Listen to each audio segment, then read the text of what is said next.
இங்கு நான் வந்தது பொதுவாக ஒரு மன்னிப்பு கேட்பதற்காக. இவர் யார் என்று தெரியாது. தீபாசை பார்த்தேன், கவிஞர் என்று சொன்னார்கள். கொஞ்சம் எனக்கு தெரிஞ்சதை சொல்லி பார்த்தேன், அவரும் சொன்னார். அப்படி வளர்த்த அமைப்பு. உங்க பிள்ளை நான் தத்தெடுத்துக்கு போறேன்னு அவருக்கு பர்மிஷன் கேட்கிறேன்.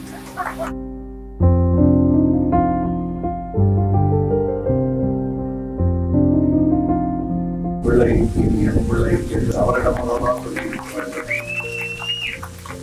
இவரிடம் சொல்வது எனக்கான சுயநலம் போது சொல்லுகிறது. பர்மிஷன் கேட்காம எழுதிட்டேன் அவருக்கான.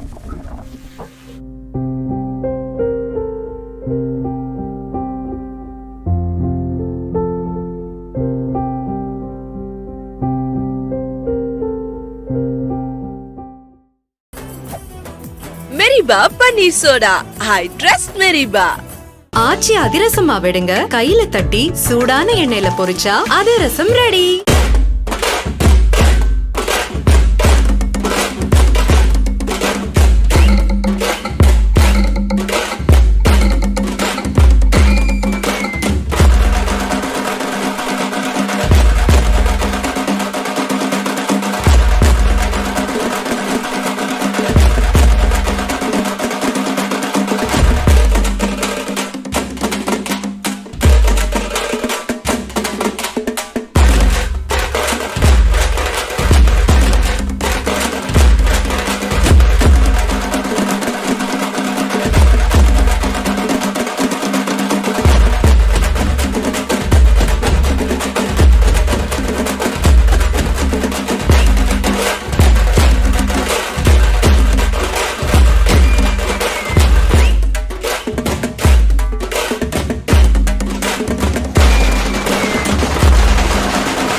நீதி மையத்தினுடைய தலைவர், மாநிலங்களவை உறுப்பினர், நம் எல்லோருடைய அன்பிற்கும் பாசத்திற்கும் உரிய நம்மவர் டாக்டர் கமல்ஹாசன் அவர்கள்.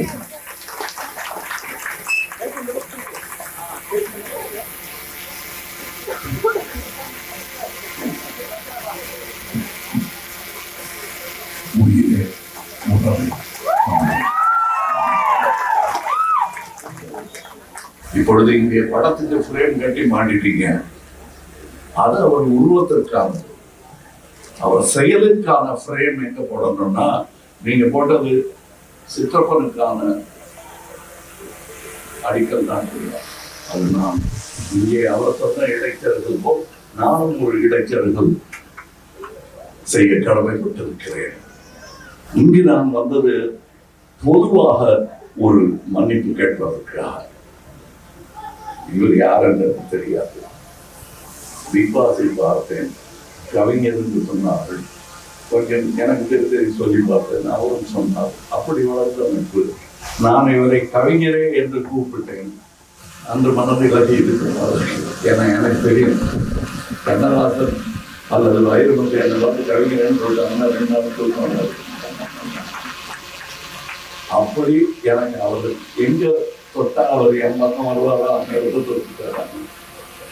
அப்பவே முடிவு செஞ்சுட்டாரு இங்க வர்றதுன்னு. ஆனா இங்க மன்னிப்பு கோரல் எதற்காக சொல்லுகிறேன் என்றால், உங்க பிள்ளைய நான் தத்தெடுத்துக்கு போறேன்னு அவருக்கு பர்மிஷன் கேட்கிறேன்.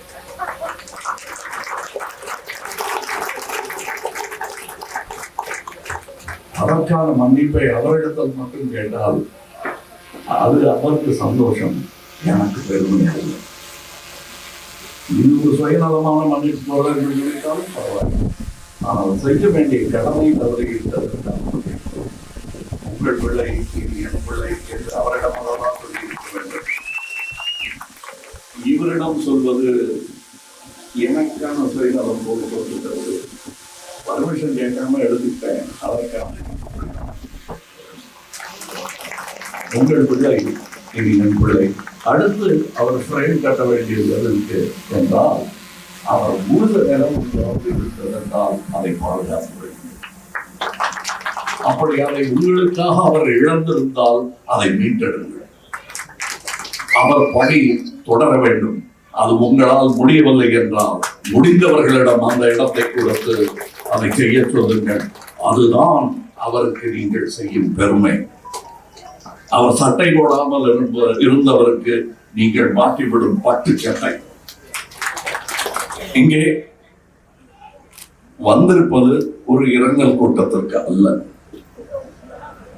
இது ஏற்றம் காணும் கூட்டம்.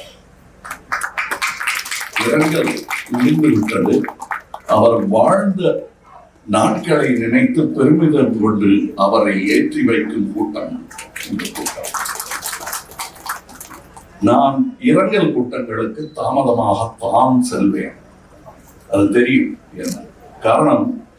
அந்த கூட்டத்தில் எல்லோரும் ஆறுதல் சொல்வார்கள், ஆனால் விம்மி விடைக்கும் அந்த சோகத்தை அடுத்த நாள் உணர்வார்கள்.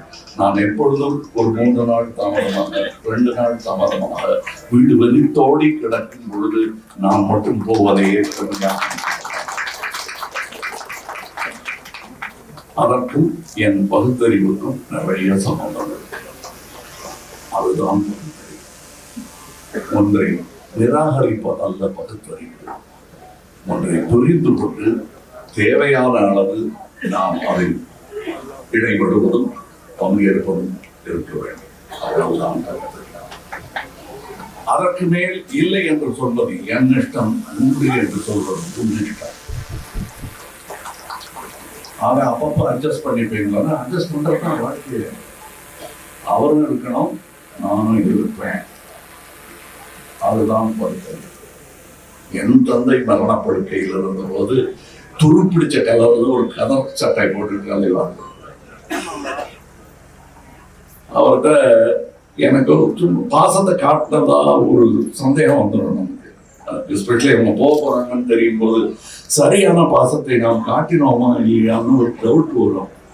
அப்ப நான் கேட்டேன், நான் உங்களுக்கு நல்ல சட்டை போட்டு பார்த்ததே இல்லை.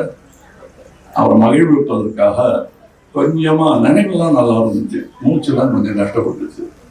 அப்ப அவர்கிட்ட போய் இது பட்டு சட்டையும் வேட்டியும் வாங்கிட்டு வந்திருக்கேன், இதை நீங்க எப்படியாவது எனக்காக போட்டு காட்டுங்க ஒரு வாட்டி.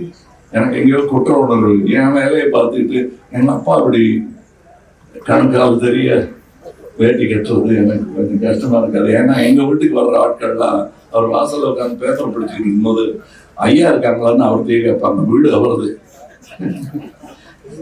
அப்படிப்பட்ட எளிமையானவர். அவரிடத்துல நான் அந்த பட்டுச்சட்டை நீட்டுறேன். அவருக்கு பேச முடியாம சொல்றாரு, அறிவு தெளிவா இருக்கு, மூச்சு தான் முட்டுதுங்கிறது புரிஞ்சது எனக்கு.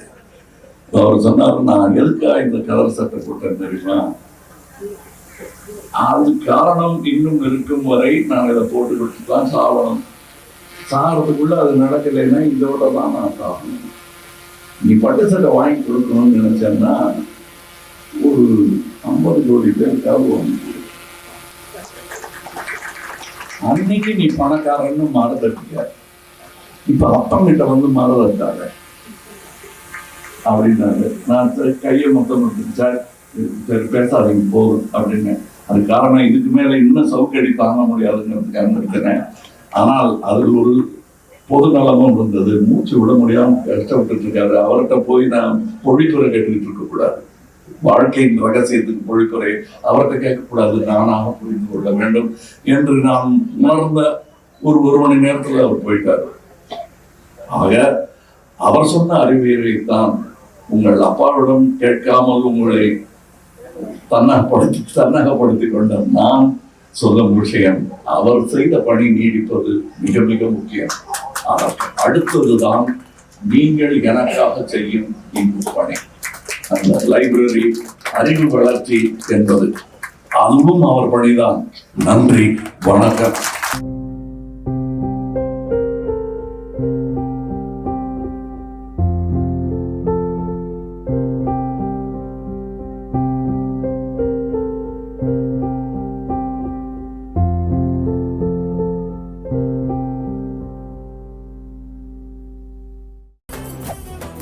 மெரிபா பன்னீர் சோடா.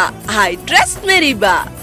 ஆச்சி அதிரசமா விடுங்க, கையில தட்டி சூடான எண்ணெயில பொரிச்சா அதிரசம் ரெடி.